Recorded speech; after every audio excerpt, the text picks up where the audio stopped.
From all-time greats like Anderson Silva to loudmouths like Conor McGregor, when ego and arrogance take over, it often ends in disaster for these poor souls. So get those popcorn buckets ready because things are about to get BRUTAL up in here. Fair warning, the following contains disturbing levels of violence and shattered egos. What is up, fam? Today we're counting down the biggest cases of fighters writing checks their skills couldn't cash. I'm talking about showboaters and trash talkers getting flattened after taunting their opponents inside the cage. Kicking off our list is a prime example of why trying to convince people that Spencer Fisher hits like your little sister is an absolutely terrible idea. Early in their clash at UFC 60, Fisher lit up rising prospect Matt Wiman on the feet. Then midway through round 2, Spencer landed his best punch yet, a massive right hand that turned Wiman's legs to jelly. But rather than scramble away to regain his wits, handsome Matt waved his finger taunting that the bomb barely grazed him. And boy did Weidman pay dearly for those shenanigans. Seconds later, a leaping knee by Fisher folds the cocky lightweight in half, separating him from his senses and consciousness. He wants to continue to open this up. Good combination, Weidman says flying knee, and Matt Wiman is down! Consider that a rude awakening, Matt. Don't taunt killers like Spencer unless you want to wake up staring at the lights. Cruising in at number 8 is a frightening reminder of why casually mocking ruthless brawlers like Joe Riggs during fights is horrifically dumb. Never one to shy from mind games and trolling tactics, Nick Diaz uses his usual psychological warfare against Riggs at UFC 57, laughing off Joe's hardest shots and pointing in his face whenever Diaz landed his own strikes. But disaster nearly strikes when Riggs finally catches Diaz clean, cracking Nick with a massive right-hand bomb that has Diaz scrambling in survival mode. While Diaz ultimately takes a decision, the war served as a warning for the 209 legend. Continue mocking heavy hitters and he'll soon be counting sheep.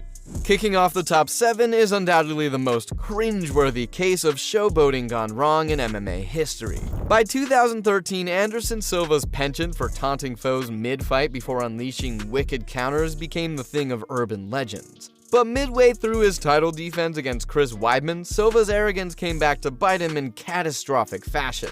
After shrugging off Weidman's best punches early on, a smug Silva began wildly mugging in round 2, literally putting his hands down while sticking his chin out and daring Weidman to engage.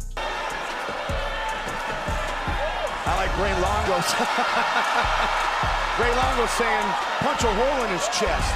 Overeager to dethrone the greatest of all time, Weidman lunged forward like a rabid dog, flooring the taunting icon with an earth-shattering left hook that twisted Silva's body into a grim statue.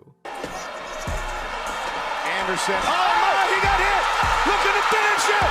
And it's all over! In a split second, the once invincible Silva was reduced to a fallen hero while Weidman claimed the middleweight throne. Let that be a hard lesson, folks. No one is untouchable once the octagon door closes.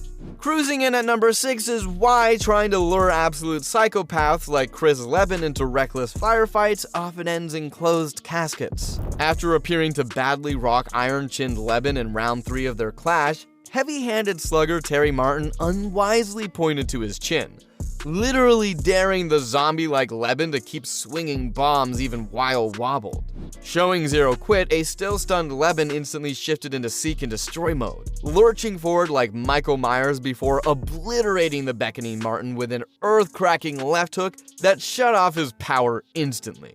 Now coming in at number 5 is what happens when pre-fight insults transform Brazilian Jiu-Jitsu masters into heartless killers. At the UFC 74 weigh-ins, cocky longshot David Heath appeared wearing a t-shirt featuring Renato Babalu Sobral's actual police mugshot while hurling more insults at the weary veteran. Already pushed to his breaking point, Babalu proceeds to wage absolute hell on Heath for 2 full rounds, taking him down instantly before unleashing savage elbows that produced a literal bloodbath atop David's face. But even after a battered Heath taps out to strikes, the incensed Sobral proceeds to lock up an anaconda choke while squeezing even tighter, deliberately putting his taunting adversary completely unconscious before agreeing to break the hold. Heath taps, And Babalu, seeing this, he squeezes anyway, won't let go, and puts him to sleep. Now slugging in at number 4 is why trying to punk an alpha like Quinton Jackson can produce dire consequences. Entering their bout with an undefeated 12-0 record, Olympic wrestling standout Matt Lindland cockily vowed to ragdoll the hard-hitting Jackson for 3 full rounds. But midway through the opening frame, Lindland attempts a lazy single-leg takedown while completely upright. Sensing his moment, Rampage instantly lifts Lindland into the air before viciously slamming the previously unbeaten wrestler on his skull, instantly knocking Matt unconscious in highlight reel fashion. Now storming the podium at number 3 is a truly sinister display of showboating gone criminal. Facing Nordine Taleb at UFC Fight Night 67, juiced-up bully Eric Silva takes mental warfare to sickening new depths. Late in round 1, Silva fools his opponent by faking a friendly glove touch, only to crack the unsuspecting Taleb with a heinous cheap shot instead. Back up, Silva trying to engage. Oh, look at that! Silva proceeds to grin and taunt his shaken foe before getting his just desserts in round 2, getting iced by a massive counter right hand from the disgusted Taleb. He would land a kick and then the punch behind it. Wow. Beautiful shot right there by Taleb. And now arriving at number 2 is the infamous crash landing of Chael Sonnen's trash-talking spaceship against the GOAT. In the months leading to his 2010 title shot against Anderson Silva, loudmouth Sonnen unleashed some of the most scathing verbal attacks ever seen in the UFC, vowing to smash Silva and expose him as overrated.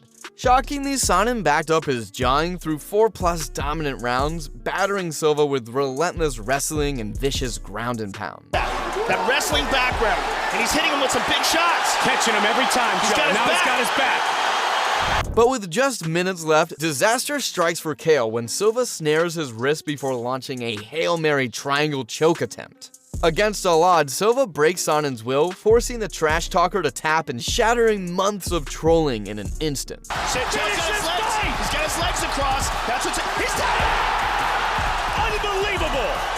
And topping off our list at number 1 is the fighting pride and ego of Conor McGregor getting mollywopped back down to earth. After losing his original UFC 196 opponent Rafael dos Anjos to injury, loudmouth phenom Conor McGregor shifted his crosshairs to Nate Diaz, a last-minute replacement moving up 2 weight classes on short notice. In typical fashion, McGregor verbally berated his new adversary, mocking Diaz as a soft, slow, panic wrestler with limited boxing that he'd run through in under 2 rounds. But once the opening bell rang, Diaz proceeded to wage all-out warfare, refusing to fall from McGregor's biggest bombs early before weathering the Irish storm. By round 2, a frustrated, exhausted McGregor was reduced to panic takedown attempts while Diaz teed off with punishing strikes. Minutes later, Diaz cinched a near-naked choke, handing the formerly unbeaten McGregor his first ever UFC loss. Conor's in deep, deep trouble. Conor gives up his back. Nate sinks in the choke, pounds on him again, and just locks it in deep. And that's a wrap for this lesson in ego-bruising violence. Have any other savage examples of smack talkers getting flattened inside the octagon? Let me know in the comments. Want more MMA craziness? Smash that like button and subscribe to our channel. Till then, see ya!